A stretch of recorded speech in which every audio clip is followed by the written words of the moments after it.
Okay, Evan with Green Thumb here.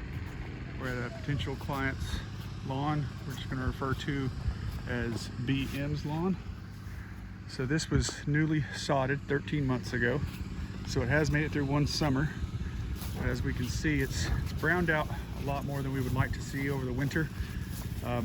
My bet is the shallow roots are just not able to hold on to enough water this winter since the irrigation's been off, or haven't been able to uptake as much water as it's needed. There is mixed throughout green in here, so there's a good chance this will come all the way back, but it needs some serious root stimulators, maybe with some bio air. Needs a good feeding and fertilization. So it's looking pretty good up here as far as weeds. I haven't seen any at all in the front, but again, we just need to try to revive what's here, get it to come back before we lose it too far. I did dig down and get into the crown of the grass, and most of the ones I found were still good. So like I said, there's a good chance it'll come back.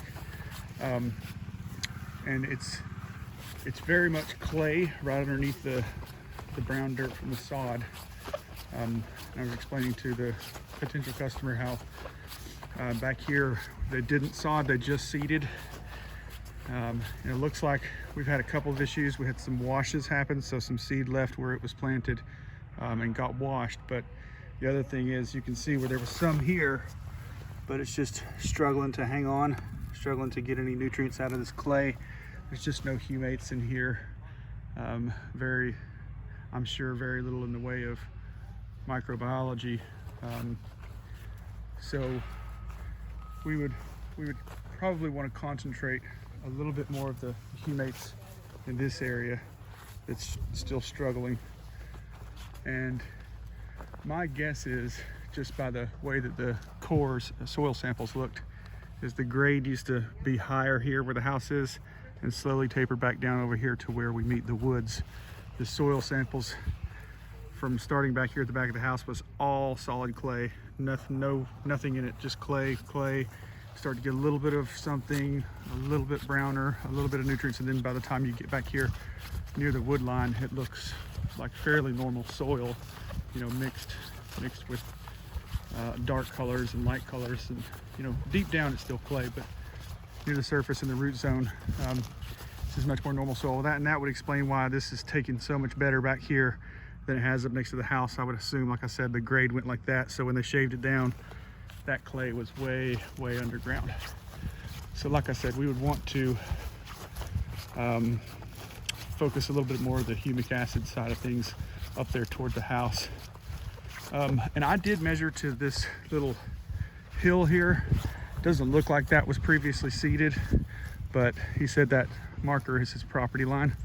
So I measured just to where you could hit the bank there. If you want to cut it off right here, you just let us know. We'll just remove that off the square footage that I measured. So we got a little rock shelf here right on the property line. Just depending on where that goes and which direction it's going, you know, you may end up having a little bit of issues from that. Like this may be dying here because there's rock a few inches underneath the soil, but I didn't find any.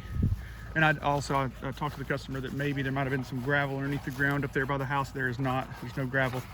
I got down as deep as I could and didn't hit any. So on this side, we're still struggling.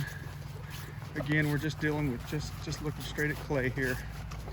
And I did explain to him how this clay is going to struggle, or this grass in the clay is going to struggle. The clay is going to get hot, going to get baked out. So if you can program your irrigation system so that this area back here close to the house gets more irrigation, that'll save a little bit more of this grass that is here. Save it until the fall and we can seed. And then once we seed, we'll get all of it to come up and get a good canopy to try to shade this clay from getting so hot when the sun bakes it in the summer. We've got a little issue here. I think maybe there was a spill here, maybe some gasoline or oil or something. But I did find a few viable crowns down in here, so this probably going to lose most of this, but Yeah, there's a viable crown. So this might come back as well. And I did explain to the customer that, you know, we could seed this spring and try to get it to hold together a little bit, save some wash from happening, get it looking pretty for spring and part of the summer, but you know, there's a really good chance we would lose a decent amount of what we put down, just because spring is just not optimal. But it is an option to kind of help us limp along until we get to the actual seeding season. So that'll just be a whatever the customer wants to do there. The property line is pretty well marked. And again, up here we're sodded again. Property line is just on the left side of that box right there. And you can see it goes straight down through here up to that little hill up there. Okay, so I think we're in probably we're in real good shape on the sod to try to get some treatments and feedings in on it and revive it to be looking real good this spring.